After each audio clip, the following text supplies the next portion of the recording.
Hello everyone, welcome to my channel amazing Aradhana. આજનો topic છે કંઈક પોતાના પર ધ્યાન આપવું, બીજા પર નહીં. કંઈક અલગ જ પોઈન્ટ ઓફ વ્યૂથી હું આજ તમને બધાને સમજાવવાની કોશિશ કરીશ. વિકાસની પ્રક્રિયાની વાત કરીએ તો વિકાસની પ્રક્રિયામાં માણસ છે એ બધા જીવોમાં સૌથી ઉપર છે. એ આપણને બધાને ખબર છે. ઘણા ઓછા લોકો છે કે જેને હું માણસ છું એનો ઉપયોગ માણસની વિશાળતા દર્શાવવા માટે કર્યો હશે. આ ધરતી પર જે બધા જીવો છે, નાનકડા જીવડાઓ, પક્ષીઓ, જાનવરો, એ બધાના મગજ છે ને એ આપણાથી લાખ ગણા ઓછા છે, લાખ ગણા. છતાં પણ એ બધા જીવો પોતાની જીવન પ્રક્રિયા છે ખૂબ જ સરસ રીતે ચલાવે છે. એ પણ જન્મે છે, આપણે પણ જન્મીએ છીએ. એ પણ મોટા થાય છે, આપણે પણ મોટા થઈએ છીએ. એ પણ બીજા જીવને જન્મ આપે છે, આપણે પણ બીજા જીવને જન્મ આપીએ છીએ. ફક્ત એટલો જ છે કે આપણને ભગવાને બુદ્ધિ આપી છે. આપણે બુદ્ધિમાન પ્રાણી છીએ.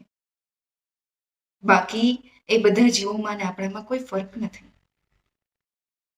અને એ બધા એની જીવન પ્રક્રિયા તો પણ ખૂબ જ સરસ રીતે ચલાવે છે, જ્યારે આપણે ઘણી વખત છે ને વધારે પડતું વિચારીએ છીએ. નાની અમથી વસ્તુ માટે વધારે હાઈપર થઈ જઈએ છીએ, જ્યારે એ બધા જીવો આરામથી કરી લે છે. આપણે બધા આપણી પોતાની જાતને બુદ્ધિમાન ગણીએ છીએ. અને વાત સાવ સાચી છે, કારણ કે માણસ છે એ બુદ્ધિમાન ગણાય છે, બુદ્ધિવાન પ્રાણી છે. પરંતુ અત્યારની જે પરિસ્થિતિ છે એને જોઈએ ને તો માણસ સૌથી વધારે સંઘર્ષ કરી રહ્યો છે. અત્યારે બધી વસ્તુ સમસ્યા છે, બધી વસ્તુ. એવી કઈ વસ્તુ છે કે જેનાથી માણસ દુઃખી નથી? જે ગરીબ છે એ ગરીબીથી દુઃખી છે, અને જે અમીર છે, મિડલ ક્લાસ છે, એ ટેક્સ ભરવાથી દુઃખી છે, મોંઘવારીથી દુઃખી છે. ભણેલા ના હોય તો દુઃખી, ભણેલા હોય તો દુઃખી. લગ્ન નથી થયા તો દુઃખી, લગ્ન થયા તો પણ દુઃખી.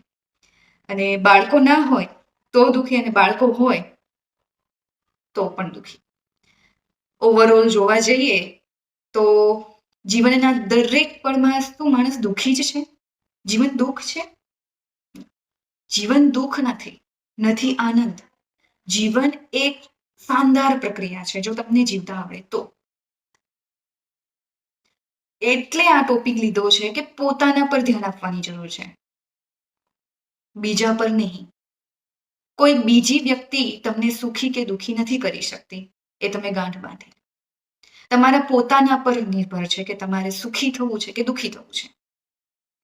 જે વ્યક્તિ અંદરથી ખુશ છે એ વ્યક્તિને તમે કોઈ પણ જગ્યાએ મૂકશો ને તો એ ખુશ જ રહેશે અને ખુશ જ હશે.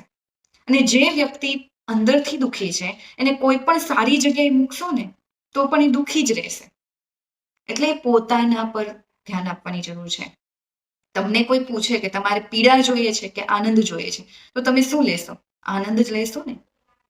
તો એ પોતાના ઉપર નિર્ભર છે. પોતાના પર ધ્યાન આપો કે મારે શું કરવું છે, મારે સુખી થવું છે કે દુઃખી થવું છે, મારે મારા જીવનમાં આનંદ રહેવું છે કે આનંદિત રહેવું છે કે નથી રહેવું. તમારા વિચારો તમને અને તમારા જીવનને સુખી કે દુઃખી કરી શકે છે, કોઈ બીજા નહીં. દુનિયામાં જે કંઈ પણ થઈ રહ્યું છે એ બધું જ આપણા પ્રમાણે નથી થતું, અને એના ઉપર આપણો કંઈ કંટ્રોલ પણ નથી હોતો. પરંતુ આપણી અંદર જે થતું હોય છે એ તો આપણા પ્રમાણે જ થવું જોઈએ. ગમે એવી પરિસ્થિતિ હોય, આપણે ખુશ રહેવું કે દુઃખી રહેવું એ આપણા ઉપર જ નિર્ભર છે. કોઈ બીજા તમને ગમે તેટલું ખુશ રાખે, પણ જો તમે અંદરથી ખુશ ન હોય, તમે દુઃખી જ હોય, તો એમાં બીજા શું કરે? અને અત્યારની જે જોઈએ તો વ્યક્તિ કે બધા આપણે ભૌતિક જીવનશૈલી માણી શકીએ છીએ, સુખ સુવિધાઓ ભોગવી રહ્યા છીએ, બધું છે. પણ જો અંદરથી ખુશ નથી તો. અને ઘણા વ્યક્તિઓ એવા છે કે બધી સુખ સુવિધાઓ ભોગવે છે, પણ એને અંદરથી ખુશી નથી મળતી. જ્યારે તમે અંદરથી ખુશ હશો ને ત્યારે તમને જીવન છે ને જીવવા જેવું લાગશે. અને એટલા માટે હંમેશા પહેલા પોતાના પર ધ્યાન આપો. જો તમે પોતાના પર ધ્યાન આપશો ને તો તમને તમારું જીવન છે ને ખૂબ જ સુંદર લાગશે. અને તમે તમારા જીવનમાં સુખી પણ રહી શકશો. એટલે તમારી ખુશી તમારા પોતાના પર નિર્ભર છે, કોઈ બીજા પર નહીં. કોઈ બીજા ગમે તે કરે, ગમે તે કહે, તમે ખુશ છો? બસ.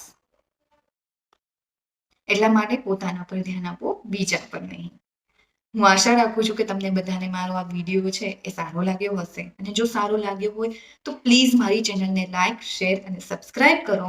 અને મારો આ વિડીયો અને આ ટોપિક તમને કેવો લાગ્યો એ મને કમેન્ટ કરીને જણાવો. Thank you.